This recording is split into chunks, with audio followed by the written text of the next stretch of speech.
Hello friends, welcome to our YouTube channel education educators. आज हम आप लोगों को सॉल्यूशन चैप्टर का न्यूमेरिकल कराने जा रहे हैं। तो जो पहला न्यूमेरिकल है वो है calculate the mass percentage of benzene C6H6 and carbon tetrachloride CCl4 if 22 gram of benzene is dissolved in 122 gram of carbon tetrachloride. 22 gram benzene जो है 122 ग्राम कार्बन टेट्राक्लोराइड के साथ मिला हुआ है। तो हमें क्या निकालना है? बेंजीन का मास परसेंटेज। ठीक है, तो हम इसका सॉल्यूशन देखते हैं। तो मास ऑफ बेंजीन, बेंजीन का मास कितना दिया हुआ है? 22 ग्राम। ठीक है, और क्या दिया हुआ है? Mass of carbon tetrachloride, mass of carbon tetrachloride CCl4 कितना दिया हुआ है? 122 ग्राम। तो सॉल्यूट का काम यहाँ कौन कर रहा है? बेंजीन। और सॉल्वेंट का काम कर रहा है कार्बन टेट्राक्लोराइड। तो हमें यहाँ से निकालना पड़ेगा मास ऑफ सॉल्यूशन। तो यहाँ से मास ऑफ सॉल्यूशन हो जाएगा 22 plus 122, 22 plus 122 solute plus solvent. तो कितना हो जाएगा? 144 ग्राम। और परसेंटेज W/W निकालना है हमें। मास परसेंटेज निकालना है। तो मास परसेंटेज का जो फॉर्मूला होता है वो होता है परसेंटेज W/W, और निकालना है बेंजीन का। तो यहाँ से लिखना होगा परसेंटेज W/W ऑफ C6H6 बराबर क्या हो जाएगा? मास ऑफ बेंजीन यानी C6H6 बटा मास ऑफ सॉल्यूशन। ठीक है, और गुना 100 करना पड़ेगा, क्योंकि मास परसेंटेज का फॉर्मूला होता है मास ऑफ सॉल्यूट बटा मास ऑफ सॉल्यूशन गुने 100। तो यहाँ से मास ऑफ बेंजीन कितना दिया हुआ है? मास ऑफ बेंजीन दिया हुआ है 22 ग्राम, और मास ऑफ सॉल्यूशन दिया हुआ है 144 ग्राम, और गुने 100। तो यहाँ से काटेंगे 11 72, उसको कैलकुलेट करेंगे तो हो जाएगा 1100 बटा 72। इसको और आगे जब कैलकुलेट करेंगे तो हो जाएगा 1100 बटा 72। इसको कैलकुलेट करेंगे तो हो जाएगा 36, और हो गया 550 550। फिर इसको काटेंगे तो ये हो गया 18 बार में, और ये हो गया 275 275। अब यहाँ से आ गया 275 बटा 18। तो इसको जब भाग देंगे तो ये हो जाएगा कुछ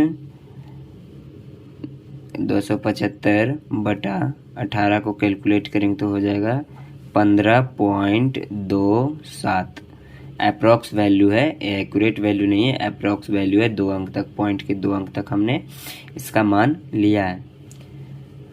अब यहाँ से निकालना पड़ेगा हमको percentage W/W of carbon tetrachloride.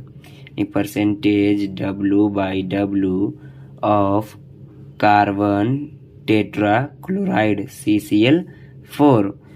तो हो जाएगा मास ऑफ CCl4 बटा मास ऑफ सॉल्यूशन, और गुने 100, क्योंकि परसेंटेज W/W निकाल रहे हैं तो गुना 100 होता है। अब इसको कैलकुलेट करेंगे तो मास ऑफ CCl4 दिया हुआ है 122 ग्राम, 122 बटा, और मास ऑफ सॉल्यूशन जो हमारा आया है 144 ग्राम गुना 100। इसको काटेंगे तो ये हो जाएगा 6 1 और ये हो जाएगा 7 2, फिर ये कटेगा 36, ये हो गया 50, ये 18, ये हो गया 25, ठीक है। यहाँ से आ गया 61 गुने 25 बटा 18। तो इसको कैलकुलेट करेंगे तो हो जाएगा 61 गुने 25 बटा 18 को कैलकुलेट जब करेंगे तो देखिएगा इसका आंसर आएगा 84.72। ठीक है। अब हमें चाहिए, जो हमसे पूछा जा रहा था परसेंटेज W/W, किसका पूछा जा रहा था? बेंजीन का और कार्बन टेट्राक्लोराइड का, जो निकल गया। जो दूसरा प्रश्न है, calculate the mole fraction of benzene in solution containing 30% by mass in carbon tetrachloride. 30% क्या दिया हुआ है? बेंजीन दिया हुआ है, कार्बन टेट्राक्लोराइड में घुला हुआ है। तो मतलब यहाँ से और किससे जुड़ा हुआ है? बाई मास, यानी परसेंटेज W/W से। तो क्या होता है? परसेंटेज W/W का अर्थ हुआ 100 ग्राम सॉल्यूशन कंटेन 30 ग्राम बेंजीन। 100 ग्राम सॉल्यूशन कंटेन 30 ग्राम बेंजीन, क्योंकि 30% बेंजीन था तो 30 ग्राम बेंजीन। तब यहाँ से हमें पता चल गया कि बेंजीन का मास कितना है। Mass of benzene 30 gram C6H6। कितना आ गया इसका मास? 30 ग्राम, 30 ग्राम। और जो मास ऑफ कार्बन टेट्राक्लोराइड है, कार्बन टेट्राक्लोराइड का जो मास है, CCl4 का जो मास है वो है 70 ग्राम, क्योंकि सॉल्यूशन होता है 100 ग्राम और सॉल्यूट दिया हुआ है 30 ग्राम, तो 100 माइनस 30, तो जो बचा वो क्या हो गया? 70 ग्राम। किसका हो जाएगा? कार्बन टेट्राक्लोराइड का। 70 ग्राम हो गया कार्बन टेट्राक्लोराइड। अब हमें चाहिए क्या? Mole fraction. मोल फ्रैक्शन के लिए हमको चाहिए मोल, और मोल निकालने के लिए हमको सबसे पहले चाहिए मॉलिक्यूलर वेट। तो मॉलिक्यूलर वेट निकाल लेते हैं।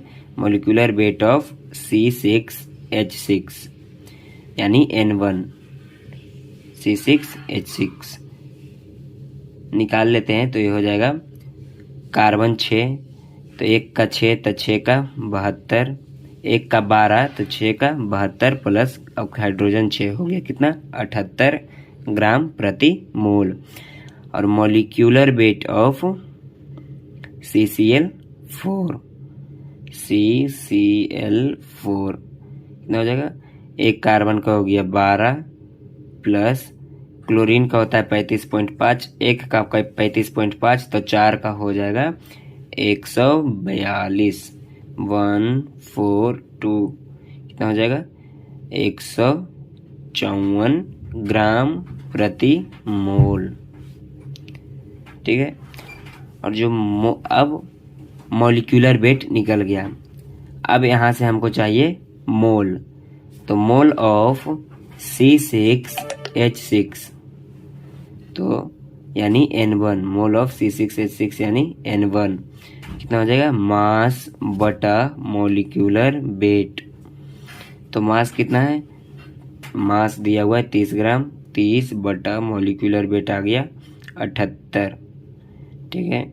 इसको कैलकुलेट करेंगे तो ये हो जाएगा 0.38। ये एक्यूरेट वैल्यू नहीं है, पॉइंट के 2 अंक तक लिया गया मान है।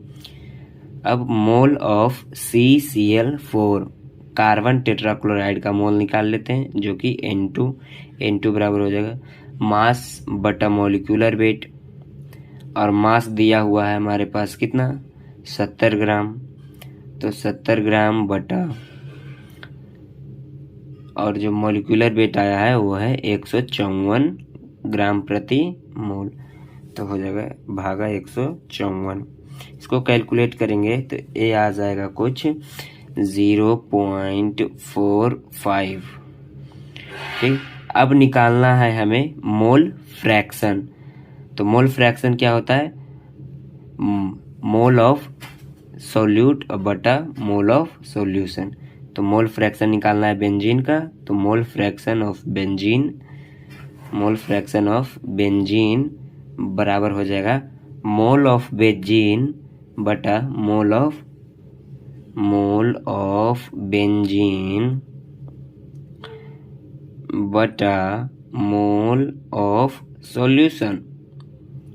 ठीक है, मोल फ्रैक्शन को डिनोट किया जाता है किससे? कैपिटल एक्स से डिनोट किया जाता है।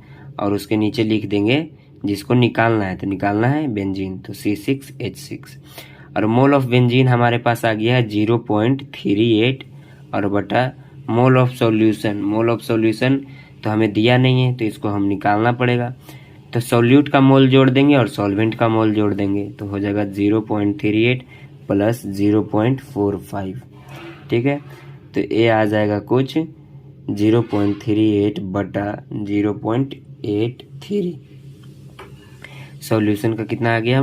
सॉल्यूशन का मोल आ गया 0.83। ठीक है, अब यहाँ से हम निकाल देते हैं, दोनों को भाग कर देंगे। तो भाग करेंगे C6H6 का जो मोल फ्रैक्शन निकालना है, पॉइंट से पॉइंट कैंसिल हो गया 38/83। तो इसको जब भाग करेंगे तो 0.457 और ये आते रहेगा, ये एक्यूरेट वैल्यू नहीं है, तो इसको हम एक राउंड फिगर में ले लेते हैं। C6H6 का मोल फ्रैक्शन हो जाएगा 0.46 और यह एक यूनिट लेस होता है। मोल फ्रैक्शन के पास कोई यूनिट नहीं होता है, इसलिए इसको कोई यूनिट नहीं देंगे, सिर्फ लिख देंगे मोल फ्रैक्शन ऑफ बेंजीन 0.46, यह यूनिट लेस होता है। जो तीसरा प्रश्न कह रहा है calculate the molarity of each of the following solution. Molarity calculate करना है और जो सॉल्यूशन है वो दिया हुआ है। सॉल्यूशन दिया हुआ है CONO3 का ट्वाइस इंटू 6H2O, कितना में? 4.3 लीटर ऑफ सॉल्यूशन, मतलब 30 ग्राम CONO3 ट्वाइस 6H2O दिया हुआ है और जो सॉल्यूशन का जो मान है वो है 4.3 लीटर और हमें निकालना है मोलैरिटी। तो मोलैरिटी निकालने के लिए हमको सबसे पहले निकालना पड़ेगा मोल। मोलैरिटी बराबर होता है नंबर ऑफ मोल्स बटा वॉल्यूम ऑफ सॉल्यूशन, तो मोल निकालना पड़ेगा। तो जो सॉल्यूशन दिया हुआ है, सॉल्यूशन है CONO3 का ट्वाइस डॉट 6H2O। तो मोल निकालने के लिए हमको सबसे पहले चाहिए मॉलिक्यूलर वेट। पहले लिख लेते हैं मास ऑफ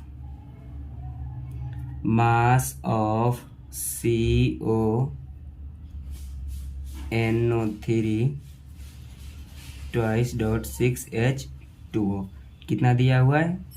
30 ग्राम दिया हुआ है। ठीक है, अब मास ऑफ सॉल्यूशन भी हमें दिया हुआ है। मास ऑफ सॉल्यूशन दिया हुआ है कितना? 4.3 लीटर। ठीक है, तो हम निकाल लेते हैं molecular weight MW of CONO3 का ट्वाइस डॉट 6H2O। इसका मॉलिक्यूलर वेट हो जाएगा कोबाल्ट का मॉलिक्यूलर वेट होता है 59। कोबाल्ट का मॉलिक्यूलर वेट 59 और NO3 का नाइट्रोजन का 14, ऑक्सीजन 16, सोल्तिया 48 और 16। 48 और 16 हो जाएगा 48 और 16, 8 6 14, 4 हाथ में 4 1 5 1 6 64 का ट्वाइस डॉट 6H। हाइड्रोजन का हो जाता है 1 का 1 2 का 2 और 16, तो 16 2 18। ठीक है, बीच में प्लस हो जाएगा 59 प्लस 4 दूनी 8 6 दूनी 12 और प्लस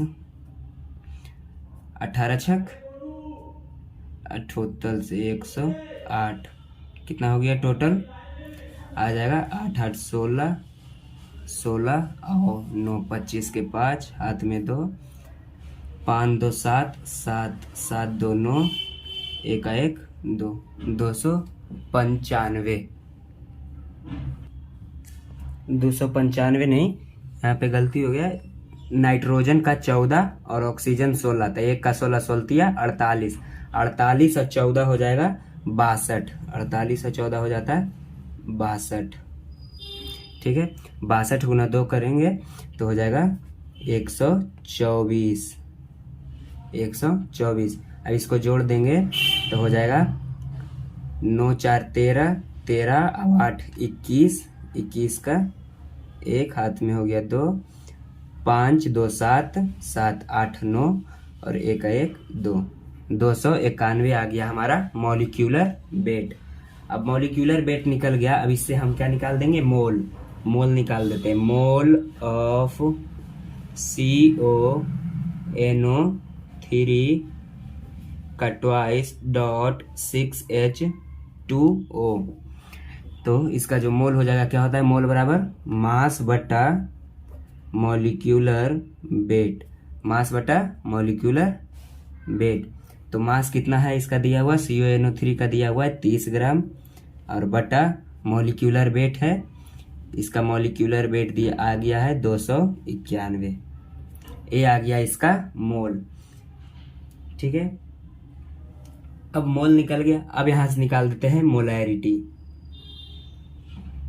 मोलैरिटी बराबर होता है मोल बटा वॉल्यूम, मोल बटा वॉल्यूम। मोल आ गया 30 बटा 291 और वॉल्यूम है हमारे पास कितना 4.3 लीटर। ठीक है, अब इसको कैलकुलेट करेंगे तो ये हो जाएगा 30 बटा 291 और ये चला जाएगा ऊपर 1 बटा 4.3। इसको आप कैलकुलेट करिएगा तो ये गया 10 ऊपर। इसको कैलकुलेट करने पर आता है, हम आपको कैलकुलेट करके बताते हैं। ये हो गया 300 और बटा 291 गुना 43 हो जाता है 12 1 5 3 और दोनों को जब भाग कर देंगे 300 भागा 12 300 भागा 12 1 5 3 एक कुछ आ जाता है 0.02 और आएगा अप्रोक्स वैल्यू इतनी आती है 0.02। तो यही इसका हो जाएगा मोलैरिटी। मोलैरिटी को सूचित करते हैं मोल प्रति लीटर, मोल प्रति लीटर, यही हो जाएगा इसका। बल्टावा कहाँ गया?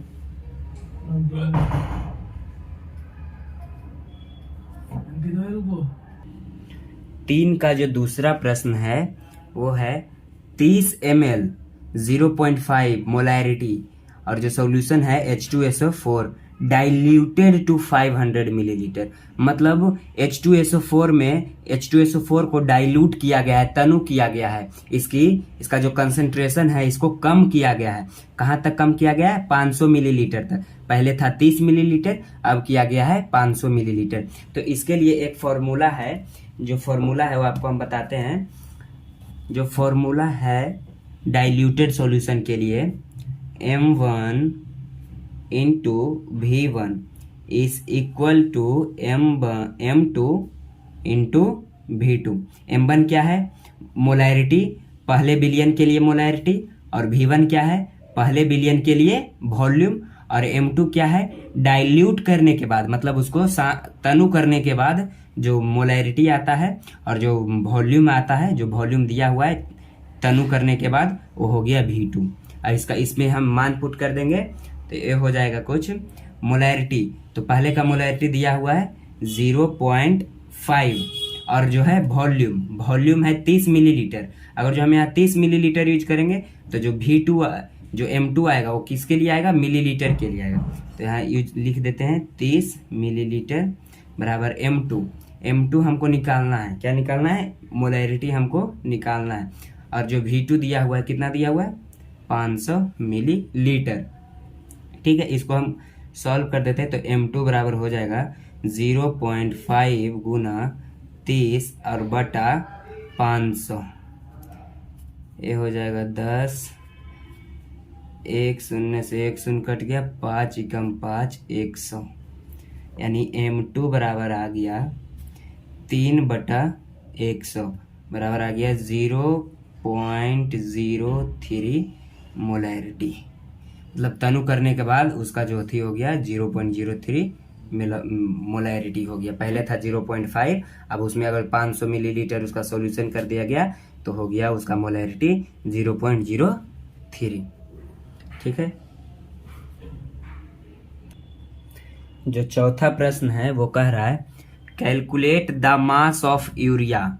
Calculate the mass of urea का सूत्र है NH2CONH2 required in making 2.5 kg of 0.25 molal aqueous solution. मतलब 0.25 मोलल एक्वस सॉल्यूशन बनाना है, मोलल एक्वस सॉल्यूशन बनाना है। और इसमें कह रहा है एक्वस सॉल्यूशन जलीय घोल बनाना है, और जिसमें जो विलायक है वो कितना है 2.5 kg दिया हुआ है। और कह रहा है इसमें कितना एक्वस सॉल्यूशन हम डालें, कितना एक्वस सॉल्यूशन डाले ताकि जो हमारा मोलल जो है 0.25 हो जाए। कितना हम यूरिया इसमें डालें, कितना यूरिया इसमें डालें, इस एक्वस सॉल्यूशन में कितना यूरिया डालें कि 0.25 मोलल एक्वस सॉल्यूशन हो जाए। और पहले से जो सॉल्वेंट का जो मास दिया हुआ है 2.5 kg दिया हुआ है। ठीक है, तो हम लिख लेते हैं जो पहले दिया हुआ है वो सब लिख लेते हैं। तो दिया हुआ है हमें मोलल यानी मोललता बराबर दिया हुआ है,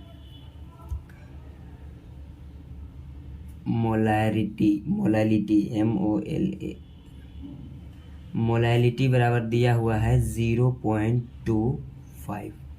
ठीक, यानी मोलैलिटी को स्मॉल m से दिखाते हैं, m बराबर दिया हुआ है 0.25। और मास ऑफ सॉल्वेंट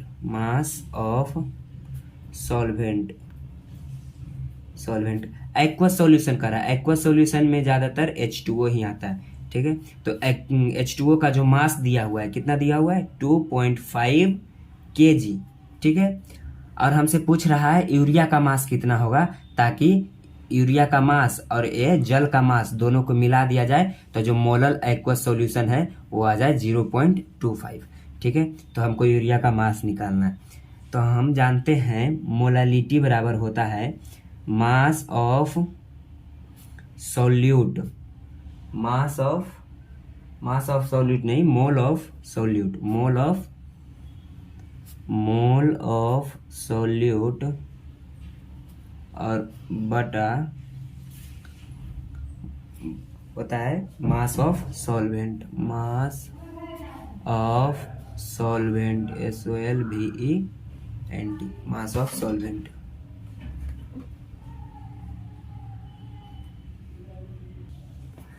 यहाँ पर हम मान रख देंगे। तो m का मान पहले हमें निकालना क्या है, मास ऑफ सॉल्वेंट निकालना है हमें, मास ऑफ यूरिया निकालना है हमें। तो यूरिया निकालने के लिए हमको यहाँ से पहले मोल निकाल लेते हैं।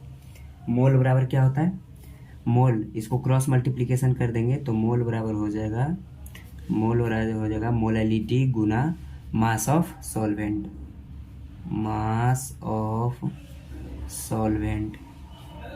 ठीक है, और मोल बराबर होता है मास बटा मॉलिक्यूलर वेट। ये जो मास आएगा किसके लिए आएगा, सॉल्यूट के लिए आएगा। सॉल्यूट हमारा क्या है, यूरिया, तो यानी यूरिया का मास यहाँ से हमें निकल जाएगा। यहाँ से हो जाएगा m Guna mass of solvent को हम कैपिटल W से दिखा देते हैं। तो यहाँ से जो मास बराबर हो जाएगा m गुने W गुने मॉलिक्यूलर वेट। ठीक है। अब मास हमें निकालना है तो मास को मास लिख देते हैं। ठीक, m का मान दिया हुआ है 0.25 दिया हुआ है, गुने w का मान भी हमको दिया हुआ है, w यानी mass of solvent. Mass of solvent कितना है 2.5 kg, 2.5 kg। और मॉलिक्यूलर वेट, मॉलिक्यूलर वेट हम निकाल लेते हैं। तो NH2CO, NH2 का जो मॉलिक्यूलर वेट होता है वो निकाल लेते हैं। पहले यहाँ पे हम क्या निकाल देते हैं, यही निकाल देते हैं, molecular weight of NH2CO NH2 कितना हो जाएगा, नाइट्रोजन का होता है 14 प्लस 1 का 1 तो 2 का 2 प्लस कार्बन, कार्बन का होता है 16, कार्बन का होता है कितना,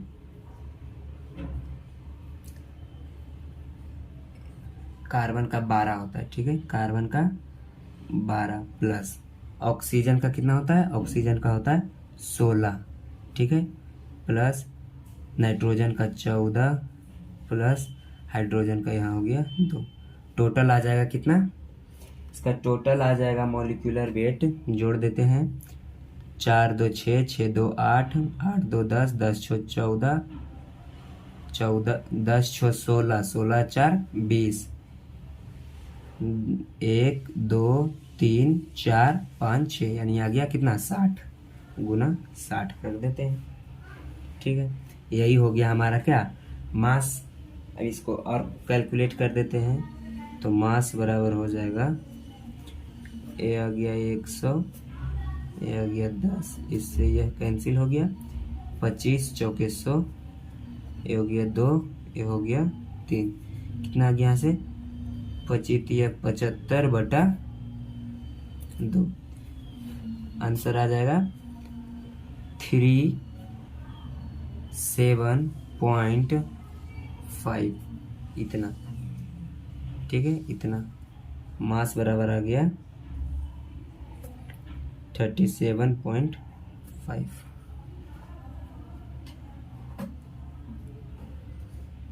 calculate molality, molarity and mole fraction, तीनों चीज निकालना है, मोलालिटी निकालना है, मोलैरिटी निकालना है और मोल फ्रैक्शन निकालना है ऑफ KI। KI मतलब पोटेशियम और यह है iodine. If the density of 20% W/W aqueous KI is 1.202 ग्राम प्रति मिलीलीटर। मतलब कह रहा है जो KI का जो डेंसिटी है वो है 1.202 ग्राम प्रति मिलीलीटर और इसका जो मास है वो 20% W/W एक्वस सॉल्यूशन है।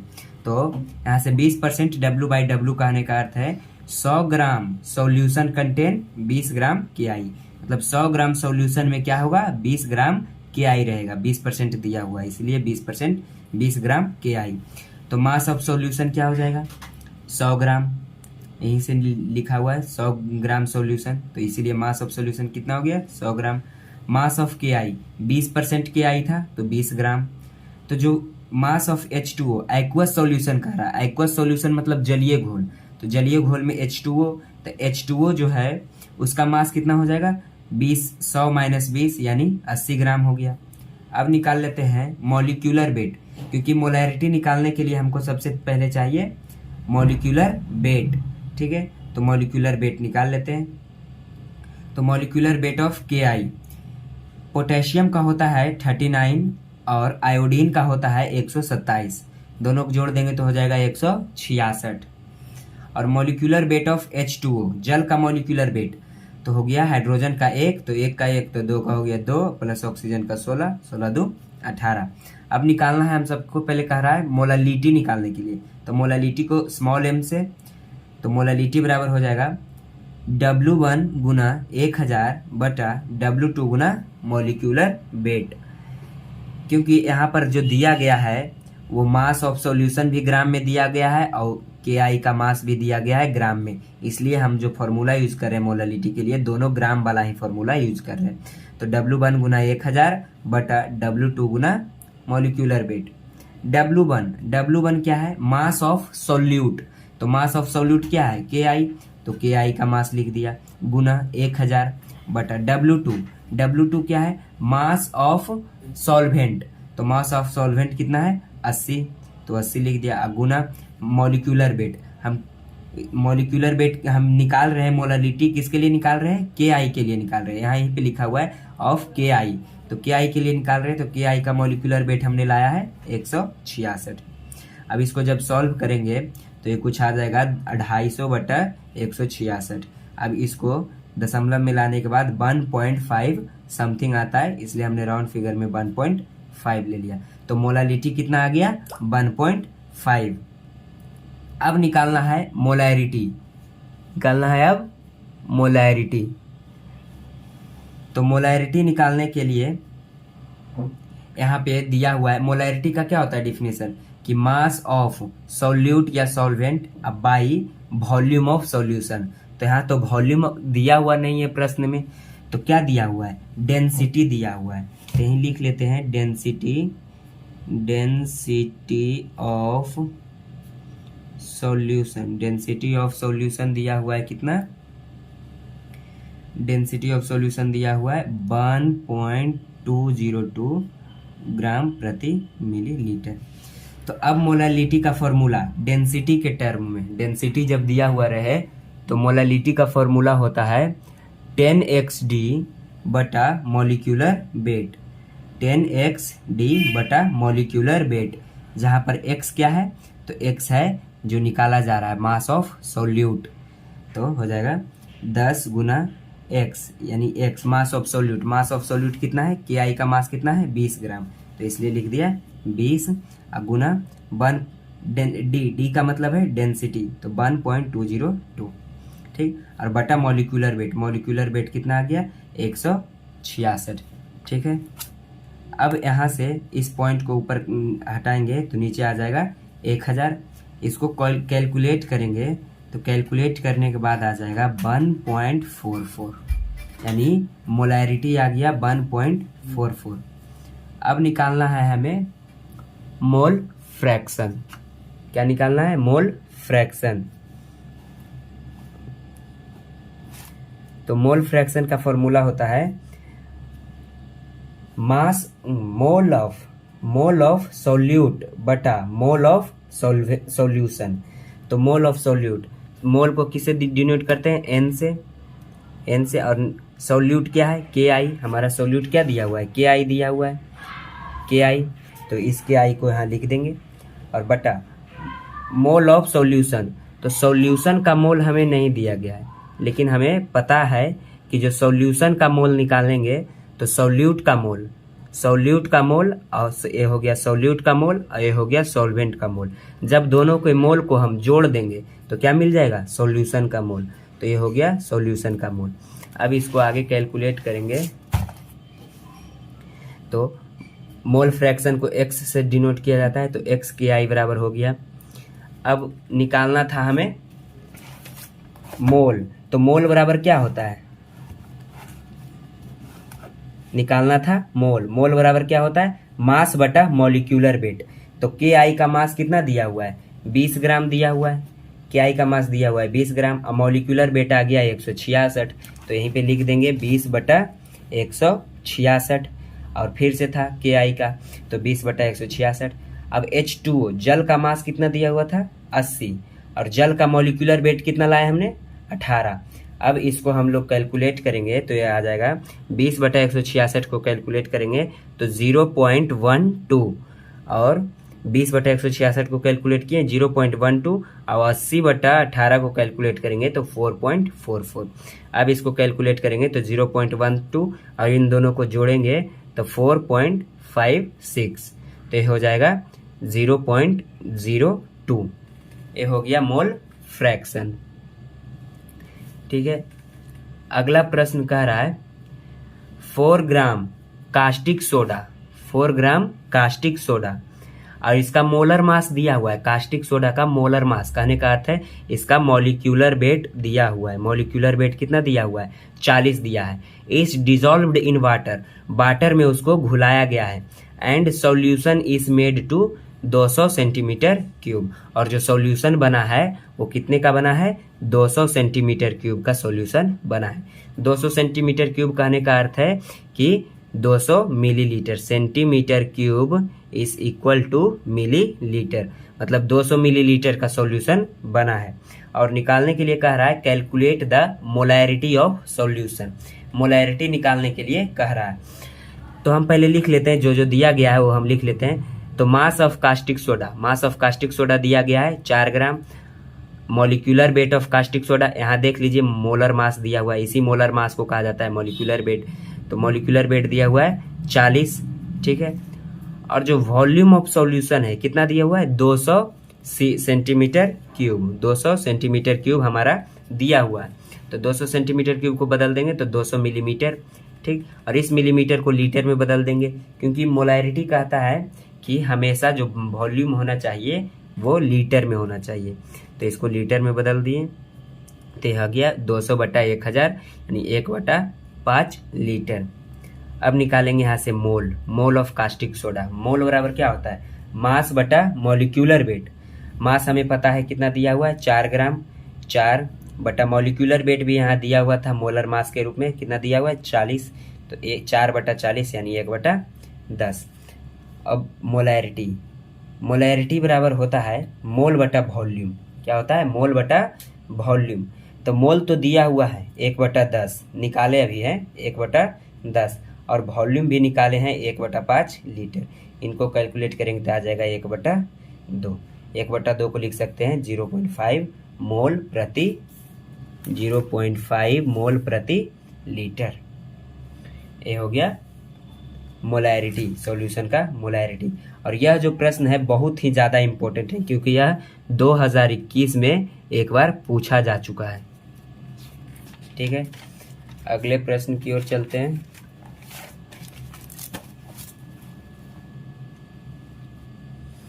कह रहा है calculate the mole fraction of ethanol. Ethanol का मोल फ्रैक्शन हमें निकालना है in a simple sample of spirit. एक स्प्रिट में इथेनॉल का मोल फ्रैक्शन निकालना है कंटेनिंग 92% इथेनॉल बाई मास। मतलब एक स्प्रिट है, एक शराब है, उसमें मान लीजिए एक कंटेनर है, इसमें शराब है, तो इसमें 92% क्या भरा हुआ है, इथेनॉल। इथेनॉल कहने का अर्थ है C2H5OH।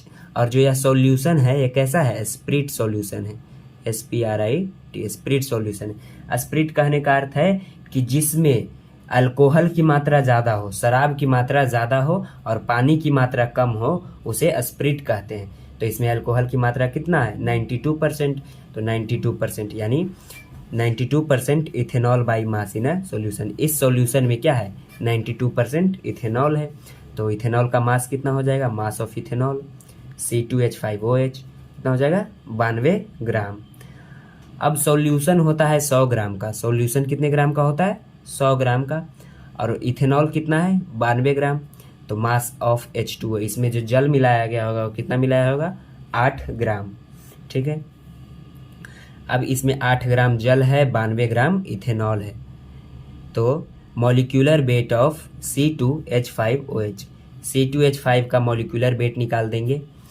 तो एक कार्बन का 12, 2 कार्बन का 24, प्लस 1 हाइड्रोजन का 1, तो 5 हाइड्रोजन का 5, ऑक्सीजन का 16, हाइड्रोजन का 1, इसको जोड़ देंगे तो आ जाएगा 46, ठीक है। और जल का मॉलिक्यूलर वेट निकाल लेते हैं। तो MW ऑफ H2O, हाइड्रोजन का 1 होता है तो 1 का 1 तो 2 का हो गया 2, प्लस ऑक्सीजन का 16, कितना आ गया 18। मोल फ्रैक्शन, अब निकालना है हमें मोल फ्रैक्शन। मोल फ्रैक्शन बराबर होता है mole of solute, mole of solute, इसी को कहा जाता है मोल ऑफ सॉल्यूट, और बटा mole of solution, mole of solution, ठीक है। तो हमें तो सॉल्यूशन का मोल दिया गया नहीं है, लेकिन हम ये तो जानते हैं कि सॉल्यूट को जोड़ देंगे और सॉल्वेंट को जोड़ देंगे तो सॉल्यूशन हमें प्राप्त हो जाएगा। तो वही हमने लिखा है N1 + N2। N1 क्या है, सॉल्यूट का मोल, और N2 क्या है, सॉल्वेंट का मोल, ठीक है। तो N1 हमें निकालना क्या है, इथेनॉल का निकालना है। इथेनॉल का हमें मोल फ्रैक्शन निकालना है। तो इथेनॉल का ऊपर लिख देंगे। तो N1 यानी मोल, मोल बराबर क्या होता है, मास बटा मॉलिक्यूलर वेट, मास बटा मॉलिक्यूलर वेट। मास कितना दिया हुआ है 92 और मॉलिक्यूलर वेट हमने निकाला है कितना 46, तो ये हो गया 92 बटा 46। और फिर से N1 तो 92 बटा 46 अब प्लस N2, N2 क्या है जल के रूप में है, तो मास, जल का मास कितना दिया हुआ है 8 ग्राम और मॉलिक्यूलर वेट हमने जल का निकाला है 18, तो 8 बटा 18।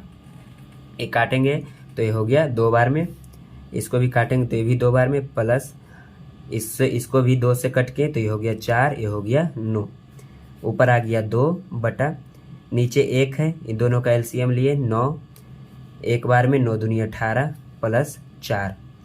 अब यह 9 गया ऊपर तो 2 गुना ये 9 गया ऊपर और 18 4 22, ठीक है, 2 से हो गया ये 11, आ गया कितना 9 बटा, यहाँ पे देखिए फिर से 2 बटा कितना आ गया 18 प्लस 4 बटा 9, मतलब इन दोनों का हमने एलसीएम लिया तो कितना आ गया 9 और इसको यहाँ पे बचा हुआ है 2, तो 9 दूनी 18 प्लस 4 कितना हो गया, अब ये 2 गुना, अब यह 9 जाएगा ऊपर, ठीक है, तो यहाँ हो गया 9 और 18 4 22, 2 से काटेंगे तो कितना हो गया 11, कितना आ गया 9 बटा 11। 9 बटा 11 को जब भाग देंगे तो ये आ जाएगा कुछ 0.081 और समथिंग आएगा, ये इतना हमने अप्रोक्स वैल्यू ले लिया है, ठीक है। Thanks for watching.